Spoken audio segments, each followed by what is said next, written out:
네, 안녕하세요. 자, 오늘은 여러분들과 함께 사생활의 비밀의 자유 그리고 통신 비밀까지 우리 한번 공부를 해보려고 합니다. 자, 헌법 17조가 중심이 되고요. 18조도 좀 다소 언급이 있겠습니다. 자, 보시면은 오늘 명예훼손, 프라이버시, 개인정보 자기결정권 이런 헌법재판소의 결정과 또 그런 개인정보 자기결정권 침해를 금가한 법원 또는 그런 관련된 개인정보보호법에 대한 이야기들을 여러분들과 함께 나눌 겁니다. 자, 보시면은 지금 현재 헌법 17조 앞에 또 거주 이전의 자유가 있고요. 그 다음에 오늘 중심으로 얘기할 거는 바로 헌법 17조 사생활의 비밀과 자유고요. 자, 보시면은 여기 사생활 비밀과 자유 17조에서 사생활 불가침, 자기정보 관리 통제권 등을 보호하고 있고 그 다음에 제한과 한계에 대해서 이야기를 합니다. 그 다음 18조, 헌법 18조에는 바로 통신의 자유가 있어 거기도 마찬가지로 제한과 한계를 논의하게 되죠.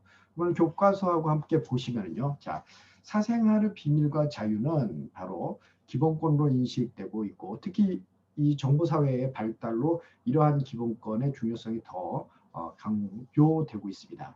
우리나라 헌법에서는 제5공화국 헌법에 1980년 헌법에서 이 17조가 명문으로 들어왔고요. 지금은 모든 국민은 사생활의 비밀과 자유를 침해하지 않는다라는 규정으로 이제 들어온 거예요. 자, 그래서 이 내용은 기본적으로 사생활에 대한 자유권, 소극적인 그런 성격을 갖는 것을 보호하는 것뿐만 아니라 또 더 나아가서 청구권도 개인정보 자기 이에 대한 이제 청구권도 포함한 것이 아니냐. 더 나아가서 그죠? 여러 가지 통신의 불가침을 포함한 여러 가지 더 큰 광의의 권리 아니냐. 뭐 등등 이렇게 17조를 어떻게 해석하는지에 대한 논의가 있습니다.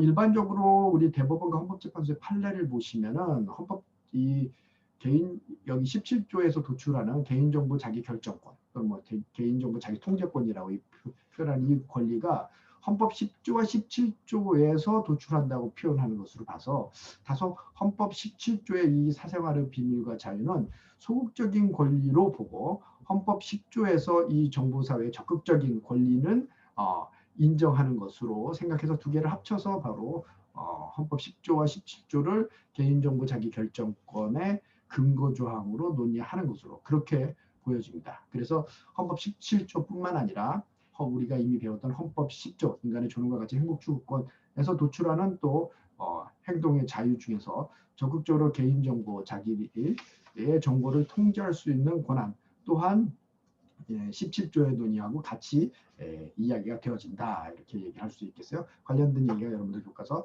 417페이지에 기술되어 있습니다. 보시면은 사생활의 비밀과 자유 내용에 보시면은 비밀을 유지하거나 어떤 내면의 간섭이 침해하지 않는 얘기들 그런 얘기들이 있고요. 이미 이러한 이야기들은 미국에서 상당히 오랫동안 오래전에 논의가 되었고요. 프라이버시 논의하면은 굉장히 오래된 고전을 여기 워렌 브랜다이스의 바로 1890년에 하버드 로 리뷰에 실린 The Right to Privacy라는 논문이 있기도 합니다. 당시 워렌과 브랜다이스는 보스턴에서 총만받는 변호사였는데 그들의 사생활, 특히 그들의 와이프 있죠. 아내의 사생활이 유명인사로서 신문에 공개되기도 했죠. 그래서 이런 문제를 어떻게 법적으로 다룰 수가 있을까에 대해서 고민을 했는데요. 미국의 경우에는 여러 가지 언론의 자유를 얘기할 때 또 다시 언급을 하겠지만 영국에 비해서 훨씬 더 표현의 자유를 중요시하고 보호하는 그런 법 체제를 가지고 있었습니다. 그러다 보니까 개인의 사생활에 대해서 명예훼손 같은 것으로 방어를 보호를 할 수가 없는 상황이었고요. 그러다 보니까 이것을 바로 프라이버시라는 개념으로 커먼로에서 보통법의 원칙으로 유출할 수 있고 그것을 통해서 이미 벌써 미국에서 정확하게 인지하지 않았지만 여러 가지 판례로 형성된 그런 내용들을 정리해서 프라이버시권이라는 것을 인정하자라는 그런 논문을 쓰기도 했었던 거죠. 그래서 이러한 프라이버시는 뭐 사실 여러분들 교과서에 나온 것처럼 단순히 사생활 혼자 있을 권리에 한정된 것이 아니라 보시면 사생활의 형성, 자유 그리고 사생활의 안전, 온전한 안온권을 보장하고 그죠? 정서적인 내면한 생활이 침해되지 않을 것, 그리고 사생활의 비밀도 보호받을 것, 이런 내용들을 다 포함하고 있습니다. 더 나아가서 우리 헌법재판소 결정에서 개인정보 자기 결정권도 마찬가지로 인정되고 있는 상태라고 할 수 있죠. 그런데 이미 벌써 정보 사회에서 그죠? 스마트 소사이어티로 모든 이제 스마트 기기가 우리 사회의 어떤 편리성을 더 극대화하는 지금 상황이 있고요. 그러다 보니까 많은 데이터가 모여서 데이터를 분석을 해서 우리 사회의 어떤 중요한 그러니까 통찰력을 얻을 수 있는 그러한 지금 상황이 되었고, 그래서 여기 빅데이터 환경을 이용한 여러 가지 기술들과 그런 것을 분석한 사회적인 어떤 가치를 그 안에서 찾으려고 하는 노력들이 계속 진행되고 있어요. 그래서 클라우드 컴퓨터 서비스라든가 여러분들 많이 사용하는 소셜 네트워크 서비스, 또 모바일 등을 통한 여러 가지 기술들이 발달되고요. 그러다 보니까 이러한 정보를 주고받는 데 있어서 사전에 동의를 받는 옵트인 제도뿐만 아니라 사전에 자유롭게 사용하고 사후에 잘못된 사용을 바로 거부할 수 있는 그런 옵트아웃 제도로 해야지 된다. 뭐 그런 논의도 없는 것은 아닙니다. 미국 같은 경우는 옵트아웃 제도를 사용하는 그런 영역도 굉장히 많이 있긴 하죠. 그리고 더 나가서 여러분 이미 벌써 인터넷에 올려진 자료에 대해서 right to be forgotten, 그죠? 잊혀질, 그걸 삭제하고 잊혀질 그러한 권리도 인정되어야지 되지 않는가라는 논의가 더욱더 진행되고 있고요. 여러 가지 스팸 메일, 텔레마케팅에 대한 여러 가지 광고성 정보라든가 뭐 보이스 피싱 등등 여러 가지 정보 사회의 문제점이 지금 있는 것이 사실입니다. 그래서 이런 것들을 해결하기 위해서 헌법에서 17조 그리고 더 나아서 10조에 근거해서 개인정보 자기결정권을 인정하는 것, 헌법재판소에서 인정하는 것에 나아가서 관련된 법을 구체화하고 있는데요. 실제 개인정보의 대량 유출 사건을 기화로 해서 2011년에 개인정보보호법이 제정되었고 그 안에 개인정보보호위원회가 설치됐고요. 또 이런 방송통신융합 시대에 맞춰서 이러한 개인정보보호법이 최근에 2020년에는 바로 종래 방송통신위원회가 관할하고 있던 정보통신망법 안에서 개인정보 보호의 규정이 있었는데 그것이 개인정보보호법으로 합쳐지고요. 그 다음에 개인정보보호법에서 유럽식의 또 좀 더 활용할 수 있는 영역을 가명정보라는 개념을 집어넣고, 그리고 전혀 개인을 확인할 수 없는 익명정보는 당연히 우리 활용할 수 있는 정보겠죠. 그것에 대한 규정도 지금 새로 집어넣은 상태입니다. 2020년 개정법이고요. 물론 뭐 저도 이쪽 분야의 전문가로서 지금 현행 법도 약간의 또 문제점이 있기 때문에 이후에 또 개정할 필요가 있지 않을까라고 생각을 하는데요.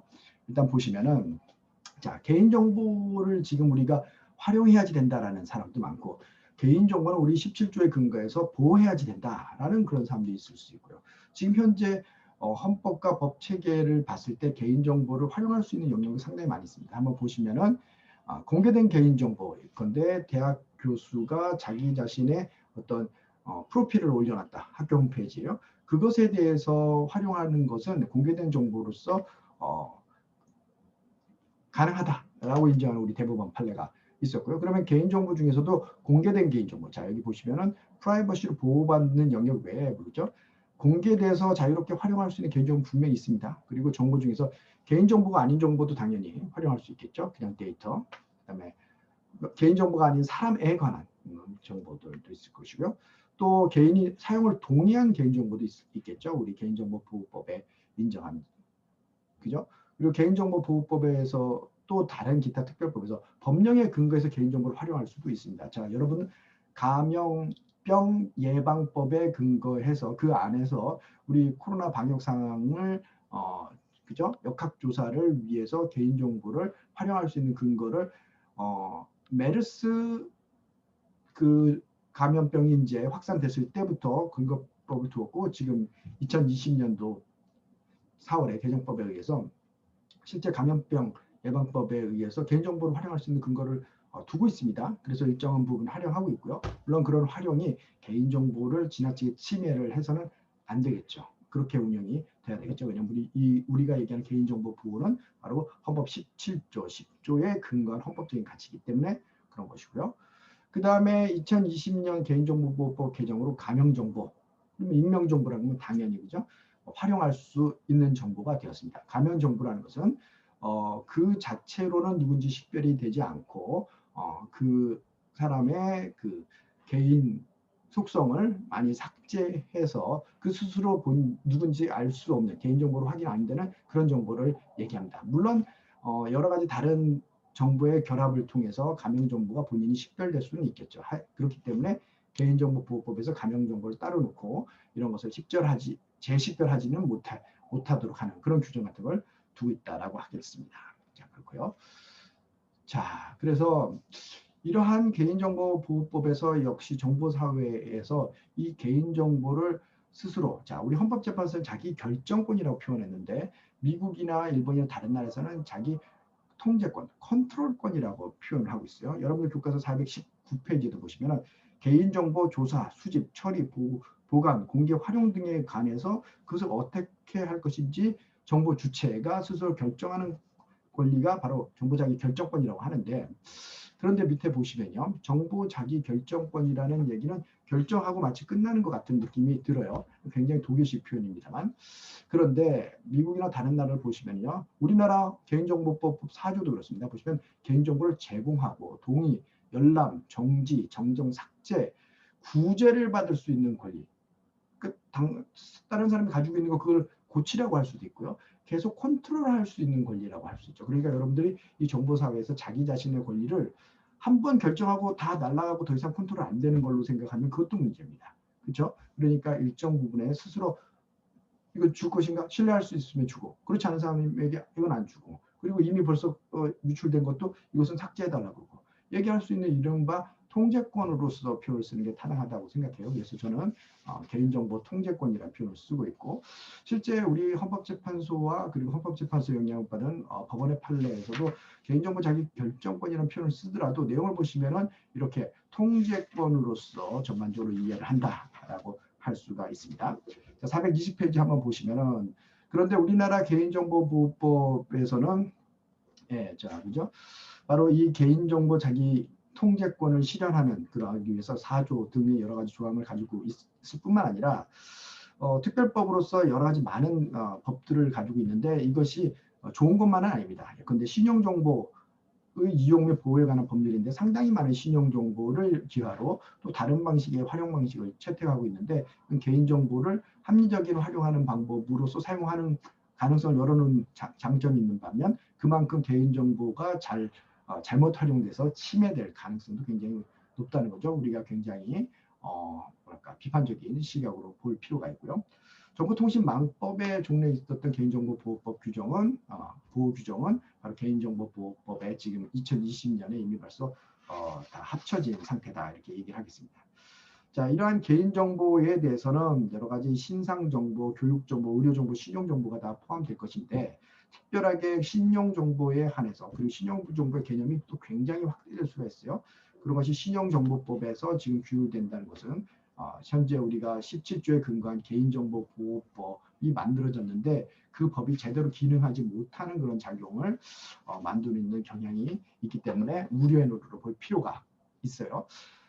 개인정보보호법에는 개인정보보호위원회가 있는데 신용정보법에서는 이런 관할을 금융위원회로 하고 있습니다. 물론 2020년 개정법에 의해서 개인정보보호위원회도 이러한 신용정보법의 내용을 금융위원회하고 같이 이제 관할로 하고 있지만 현실적으로 개인정보보호위원회가 금융위원회를 뛰어넘어서 이 관련된 권한을 행사할 수 있을지는 앞으로 잠옷 의문이 있습니다. 네, 그 다음에 밑에 보시면은 그래서 이러한 개인정보 자기 통장권을 위반하는 이유로 헌법재판소에서 이미 벌써 위헌 결정된 사례들이 있고요. 밑에 보시면은 자 인터넷 게시판의 본인 확인제를 의무적으로 했었던 적이 있죠. 소위 인터넷 실명제를 했었는데 이것은 비례 원칙에 반해서 개인정보 자기결정권 침해다라고 해서 위헌 결정 받은 바 있습니다.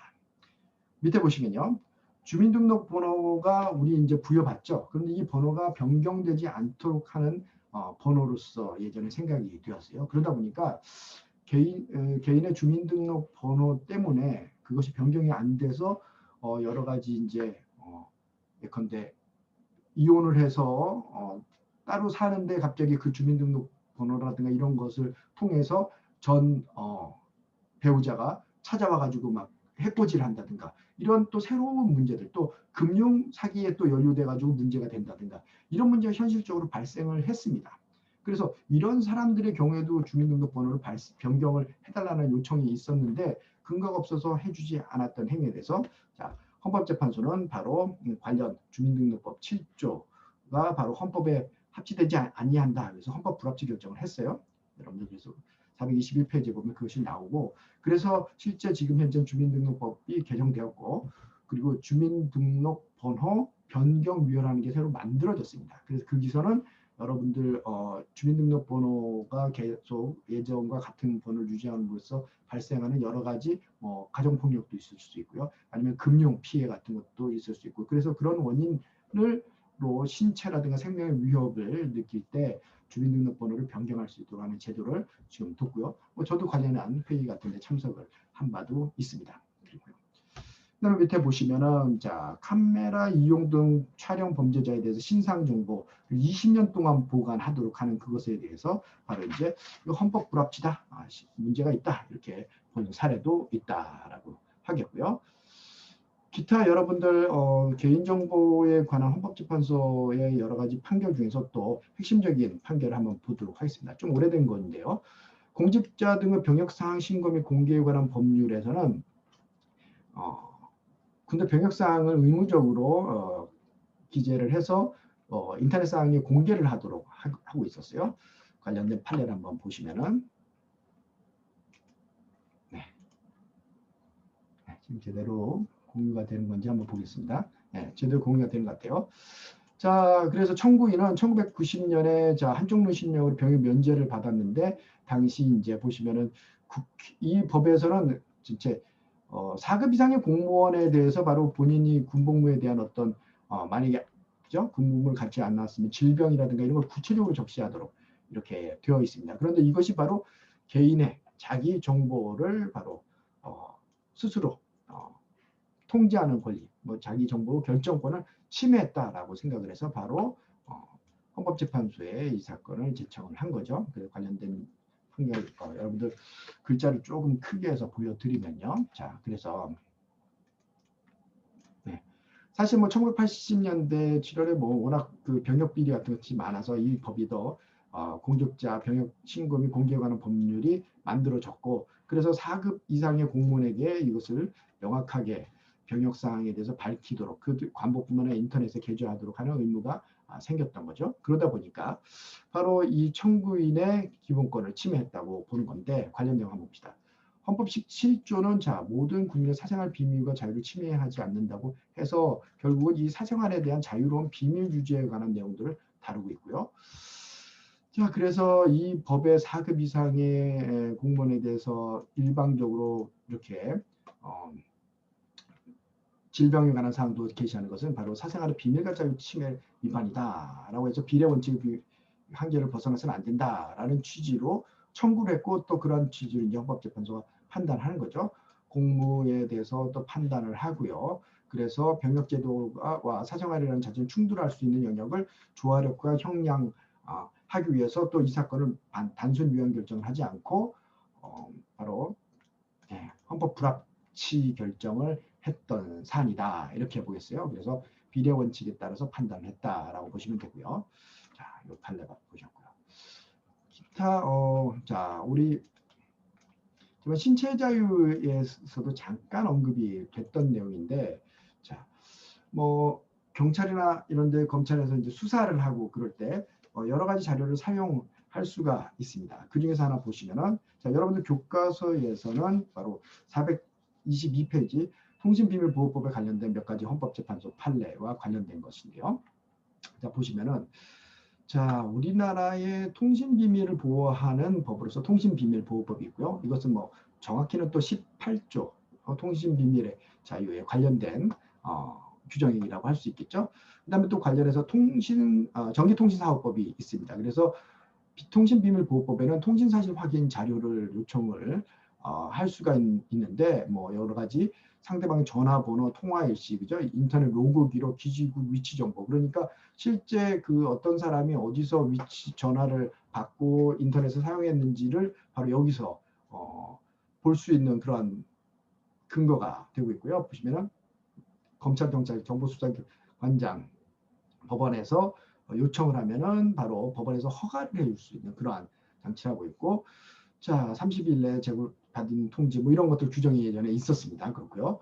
전기통신사업법에서는 통신자료, 그래서 좀 더 간단한 이것이 누구의 이메일인가, 아이디에 이 사용하는 사람 본인 누구인가 정도 확인할 수 있는 그런 근거를 두고 있었고, 자, 검찰 등 이렇게 법원에서 할 수 있고, 사급 이상 공무원임의 결재에서 요청을 하고, 그러면 이제 인터넷 포털 사이트 같은 데서 그러한 이용자 정보를 줄 수 있는 그런 시스템을 가지고 있었는데, 이것이 이제 문제된 사건이 있습니다. 네, 자, 여러분들 한번 보시면요. 네. 자, 보시면은, 자, 통신 비밀에 관한 비밀, 잠깐 이게 제대로 아까 그 공유가 됐는지 모르겠네요. 이 자료 다시 한번 공유를 한번 드리고요. 자, 그래서 통신사실 확인 자료와 통신 자료의 법적 구분이 있어서 정보통신 통신비밀보호법에서는 통신사실 확인 자료로서 이렇게 많은 자료들, 특히 위치 정보에 관한 정보를 제공할 수 있는 근거와 그러한 절차로서 또 최종적으로 법원에 허가를 인정을 하는 그러한 제도를 두고 있었고, 전기통신사업법에서는 바로 통신자료로서 간단하게 개인 인적사항을 확인할 수 있는 자료를 제공할 수 있는 근거를 두어서 검찰이나 수사기관에서 요청을 하면은요, 바로 인터넷 포털 사이트 같은 데서 관련된 뭐 아이디라든가 이메일에 이게 누구의 것인지를 확인할 수 있는 그러한 근거를 두고 있었습니다. 그러다 보니까 이것이 이제 여러 가지 법적인 분쟁이 되었는데요. 이걸 한번 볼까요? 자, 통신비밀보호법에서 가장 최근에 관련된 사례 하나만 보도록 합시다. 여러분 교과서에는 한 2개 관련된 사례가 있는데요. 보시면요. 자, 이 통신비밀보호법은 자, 여러분들 원래 두 사람이 대화하는 것을 제3자가 이것을 그것을 녹취를 하거나 해서 이것을 함부로 누설하거나 할 때 이것을 하지 못하도록 하는 그러한 성격을 가지고 있고요. 내용들을 보시면은 자, 통신비밀보호법에서는 통신사실 확인 자료, 제가 말씀드린 자료에 대한 규정들을 하고 있고요. 그리고 통신비밀보호법의 13조에는 범죄 수사를 위한 통신사실 확인 자료의 절차, 그래서 검사 또는 사법수사관, 사법경찰관은 수사나 형의 집행을 위해서 필요한 경우 통신사실 확인에 대해서 열람 제출을 요청할 수 있다. 이렇게 되면은 어떤 범죄 피의자라든가 이런 사람들의 뭐 로그 기록이라든가 핸드폰에 그래서 위치 정보 같은 것을 얻을 수가 있겠죠. 이런 방법으로 수사를 하는 건데 이것에 대해서 그죠? 법원에서 허가를 받아서 할 수 있도록 하고 있고 13조 규정에서는 또 그런 처분을 할 때는 30일 내에 통신 사실 확인 자료 제공을 받은 사실과 이러한 기간들을 서면으로 통지하는 이런 제도를 두고 있었던 거죠. 이 사건 한번 보시면은 자, 이 사건은 영도조선 자, 근로자를 정리 해고한 사건. 아마 이것도 부산발 사건인 것 같습니다. 보시면은 클레인의 농성주의던 바로 해당자를 응원하기 위해서 희망버스 집회를 개최했는데 이러한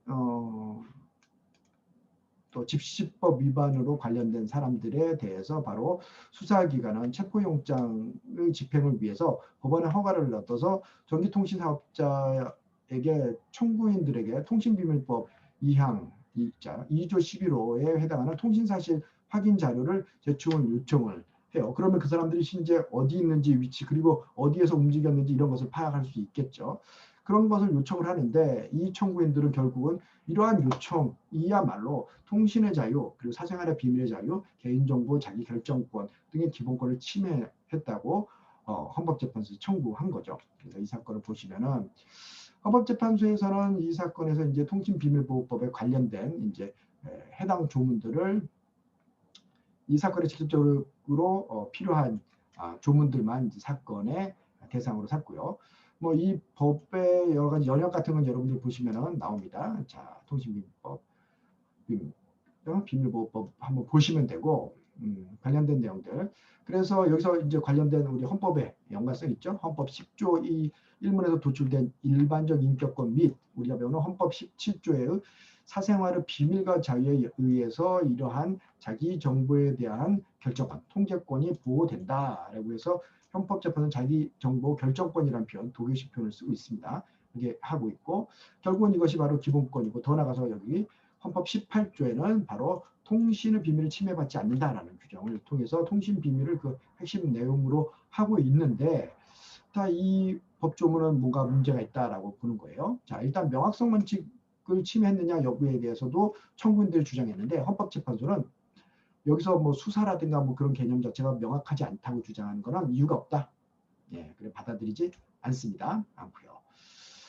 그 다음에 결국은 이제 개인정보 그 자기 결정권 침해에 대한 이것이 과잉금지 원칙을 위배해서 침해한 것이냐를 결국 따져보게 되는 거죠. 보시면은 개인정보의 주체나 인식이나 의 변화에 따라서 제3자 광범위하게 수집 보관 처리 이용될 수 있는 경우가 있는데 이 경우의 법적 근거에 대해서 정말 충분하게 적절하냐에 대해서는 기본적으로 수사기관이 전기통신사업자에게 이런 것을 요청을 하는 것은 이런 전기통신 비밀을 보호하고 그러면서 또 범죄를 수사하는 그런 목적에서 인정할 수 있다라고는 봤습니다. 그런데 침해 최소성을 한번 보시면은 피의자나 피내사자 관련해서 행적을 추적할 수 있게 굉장히 용이한 제도죠. 하지만 수사기관은 위치 추적 자료를 활용해서 실제로 효과적으로 범인을 발견하고 그럴 수도 있는데 그런데 비록 수사기관이 전기통신 사업자에게 이러한 위치 정보 제공을 요청하는 것이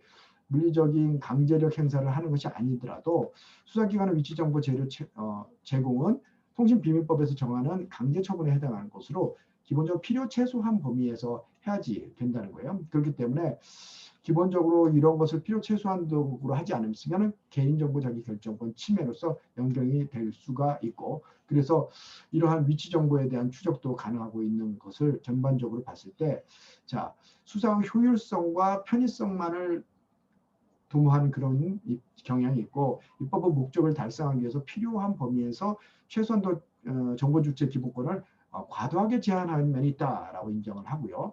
그리고 그래서 그런 면에서 법익 균형성이라는 것을 봐도 자 수사를 위한 편의성과 그리고 개인의 어떤 통신의 자유와 자기결정권을 놓고 봤을 때 통신의 자유와 개인의 정보자유권을 너무 과도하게 침해하고 있다라고 해서 결국은 법의 균형성 요건을 충족하지 못한다고 해서 개인정보 자기결정권 및 통신의 자유 침해로 인정을 하고요. 단순하게 이렇게 인정을 하고 끝나는 게 아니라 자 나머지 또 청구인들의 청구 내용을 본 것들이 있네요. 예컨대 청구인들은 수사관서 기관이 위치 정보 수사 자료에 대해서 요청한 경우 법원의 허가를 받도록 하는 것이 우리가 이미 배운 영장주의에 또 위반된다고 주장을 했는데 이 법원의 허가라니까 굳이 영장이라는 표현을 하지 않아도 이것은 문제가 없다라는 게 헌법재판소의 입장입니다. 그래서 결과적으로는 바로 개인정보 자기결정권과 통신 비밀의 자유를 침해한 것으로 자 그리고 또 밑에 보시면은 자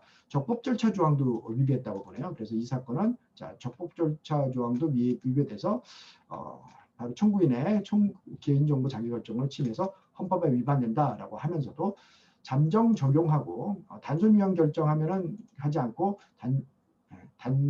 그죠? 잠정 적용하면서 헌법 불합치 결정을 선고를 하도록 한 판입니다. 그래서 지금 현재는 다소 이제 관련된 법 조문이 좀 바뀌었다고 할 수 있죠.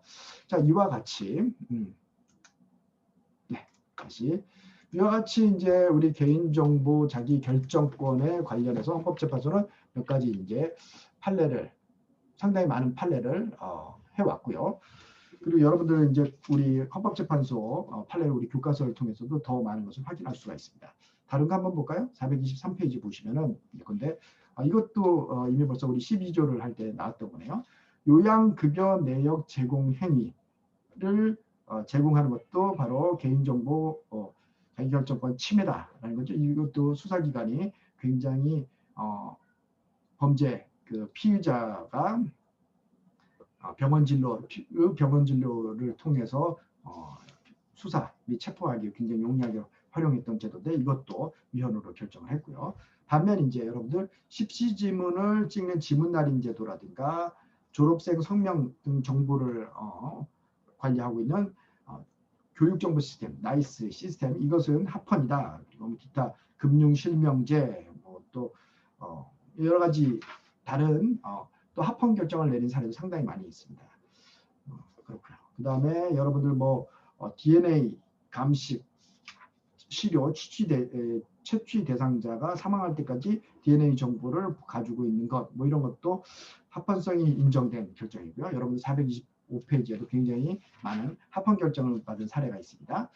426페이지도 한번 볼까요? 보시면은 어린이집 CCTV가 최근에 많이 생겼습니다. 많은 영유아 보호법에 근거해서요. 많은 피해들이 어린이들이 피해를 보는 그런 사례가 있어서 CC 카메라를 통해서 지금 어린이들을 보호하려고 하고 있는데 일단은 이것은 합헌이다라고 하고 있고요. 기타 여러 가지 자료들인데 여러분들 최근에 사회적인 이슈로는 병원의 수술실에서 CCTV를 사용할 것인가 말 것인가가 논쟁이 되고 있습니다. 또 정치권에서는 CCTV가 아니라 이건 일종의 블랙박스의 의미다. 함부로 공개되는 건 아니다. 이런 얘기를 하니까 사용을 해서 의료 분쟁이나 이런 것들을 정확하게 사실에 맞게 밝혀주는 그런 장점도 추구하고요. 그러면서 그런 이제 정보들이 수술했던 여러 가지 자료 같은 것들이 갑자기 이제 외부에 유출된다거나 그래서는 안 되겠죠, 그렇죠? 여러분들 수술하고 있는 현장을 찍었던 자료들이 유출되거나 그렇지 않도록 하는 또 조치도 필요하고요. 이런 것들이 바로 우리 개인정보의 보호와 또 합리적인 헌법 아래서 이 합리적인 활용과의 관계다 이렇게 얘기할 수 있겠습니다.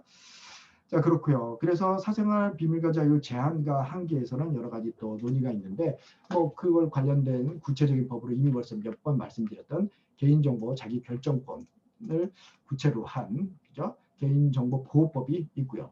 물론 저는 개인정보 자기 결정권이라는 표현을 헌법재판소 쓰지만 법 전반적으로는 개인정보 자기 통제권이라는 표현을 좀 더 적당하다고 쓰고 있다고 말씀드렸어요. 보시면은 개인정보보호법에는 여러 가지 손해배상 입증 책임을 전환을 해서 더욱더 정보 주체의 권리를 보호하도록 하는 그런 규정들을 두고 있기도 합니다. 그렇고요. 현재 보면은 유럽 같은 경우에는 개인정보 보호 지침이 1995년에 있었고 지금은 GDPR이라고 해서 일반 데이터 보호 규정이 있는데 2018년부터 실효를 했죠. 굉장히 광범위한 개인정보 보호를 규정을 두고 있고 더 나아가서 새로운 21세기에 필요한 여러 가지 정보 주체 권리를 많이 규정을 한 특징이 있습니다. 반면 영국은 개별 영역, 금융, 전자에서 개인정보를 보호하고 상당히 시장에 맡기고 있어서 EU와 입법 태도가 다르고 있고요. 그래서 EU에서는 지금 미국의 여러 가지 IT 기업들의 어떤 활동에 대해서 법적으로 되게 제재를 하기도 하고 있습니다. 일본은 미국과 유럽의 그런 입장을 고려해서 개인정보보호법을 지금 만들어서 추진하고 있고 EU와는 상호 데이터를 개인정보를 이전할 수 있는 적정성 평가를 바로 인정을 한 바 있고요. 우리나라도 지금 어떤 방향을 갈지 지금 나름대로 잘 정해야 될 겁니다. 자, 우리 37조 2항에서 개인정보에 대해서 당연히 또 일정한 제한을 받을 수도 있겠죠. 428페이지 보시면 예컨대 어떤 인물이 공인물이면 상당히 그의 사생활 영역보다는 공개될 필요가 있는 영역이 더 늘어날 수 있고요. 자, 공익을 위해서 또 개인적인 영역 부분이 많이 공개되는 그런 면도 있고요. 그 사람이 범죄를 저질렀거나 하면 권리 포기 위론으로 일정한 경우 사생활의 비밀을 포기한 것으로 봐서 공개가 가능할 수도 있을 것입니다. 여러분들 원래 범죄 피의자의 얼굴 같은 거 공개하지 않는 것이 원칙입니다. 하지만 여러분들 아시다시피 아주 강력 범죄의 경우에는 그런 회의체가 있어서 회의를 통해서 그 신상을 특히 얼굴 같은 걸 공개하도록 결정을 하게 되면은 예외적으로 지금 공개를 하고 있어요. 여러분들 엠번방 사건이라든가 그런데 피의자 단계에서 이미 벌써 얼굴이 공개된 그런 사람들 있었다는 거 여러분들 아실 겁니다. 기타 국정조사 의 경우 국정감사 조사에서도 기본적으로 사생활 침해를 목적으로 하는 그런 행위를 해서는 안 된다는 규정이 있고요. 행정조사 기본법에서도 마찬가지로 필요 최소한 범위 안에서 조사를 해야 된다. 그런 규정이 있습니다. 그리고 국세기본법에서는 고액 상습 체납자의 명단을 공개할 수 있는 규정을 두고 있고, 그러면 청소년 성매수자에 대해서 또 신상 공개를 하는 규정을 두고 있는데 이것은 합헌으로 결정을 했고요. 강제추행죄로 유죄 판결을 받은 자에 대해서 신상정보 등록을 하는 것에서도 합헌 결정을 이미 받은 바가 있습니다. 여러분 보시는 것 같이 개인정보를 보호하는 겁니다. 또 한편으로는 이제 여러분들이 굉장히 이러한 납세 그리고 풍기에 대한 이러한 여러 가지 범죄에 대해서는 또 개인정보를 공개하는 쪽으로 활용되고 있는, 활용이라기보다는 그죠? 이런 것들을 제도를 사용하는 그런 면이 좀 있습니다. 여기서 또 헌법적으로 어떻게 그 한계와 그리고 범위를 정할 것인가 항상 우리가 또 고민을 해야지 될 문제이기도 하죠.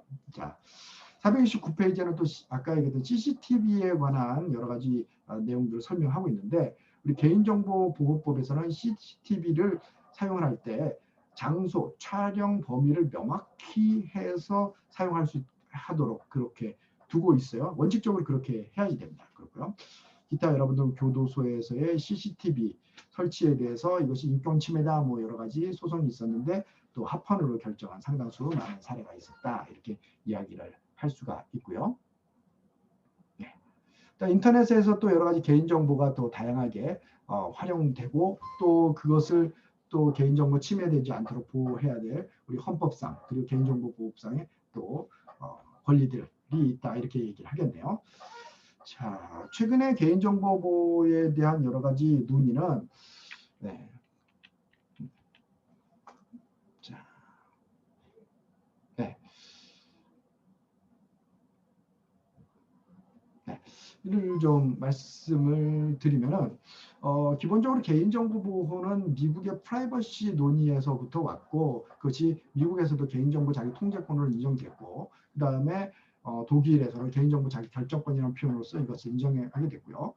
지금 현재는 유럽에서 일반 데이터 보호법 GDPR에서는 개인정보 보호의 권리, 개인 데이터 보호의 권리라는 표현으로서 인정이 되고 있는데, 최근에는 이거에 대해서 우리나라에서도 개인정보 자기 결정권이나 개인정보 자기 통제권이라는 표현보다는 개인정보 보호권이라는 표현을 사용하자라는 그런 논의가 있는 것 같아요. 그런데 그러한 논의는 유럽에서는 개인정보 보호권이라는 것을 통해서 종래 얘기했던 개인정보 보호 통제권을 굉장히 구체적으로 보호하고 개인정보의 주체의 권리를 인정하는 그런 방식으로 논의가 되고 있는데, 우리나라에서 개인정보 보호권이라는 논의를 하는 대부분의 논의는 좀 더 활용할 수 있는 쪽으로 가자는 그런 논의로 진행이 되고 있습니다. 즉 다시 말해서 개인정보 보호권이라는 게 어떤 범위를 가지고 있고 어떤 범위는 또 보호 범위 밖에 있는지에 대해서 이야기가 상당히 명확하지 않는 면이 있어요. 그래서 저는 아직까지는 우리가 개인정보 자기 통제권이라는 개념으로 개인정보의 제공, 동의, 열람, 정지, 그죠? 정정, 삭제를 할 수 있는 권리에 대해서 이 정보통신 사회에서 인정을 하고, 합리적인 범위에서 지금 이 개인정보를 인정할 수 있는 범위도 상당히 많이 있습니다. 그렇기 때문에 그런 범위를 인정하고요. 그래도 종래 법에서 여러분 아시다시피 그죠? 건강 요양 정보를 확인한다든가 아니면은 정보통신 정보를 확인해가지고 여러 가지 수사기법에 그동안 사용했던 거 아닙니까? 하지만 이런 것들이 바로 과잉금지 원칙에 의해서 일부 헌법 불합치 결정이 된 그러한 내용들을 봤을 때 이런 것들 개인정보의 적절한 보호와 그죠? 언제나 또 이런 것들의 합리적인 21세기적인 활용, 이 두 가지를 항상 우리가 비례 원칙에 따라서 한번 검토를 해봐야 될, 항상 그렇게 해야지 되는 사회에 우리가 살고 있다, 이렇게 말씀을 드리겠네요. 자, 개인정보에 관한 권리 그리고 우리 사생활의 비밀과 자유에 관한 헌법 17조에 대한 강의는 이렇게 마치겠습니다. 네, 감사합니다.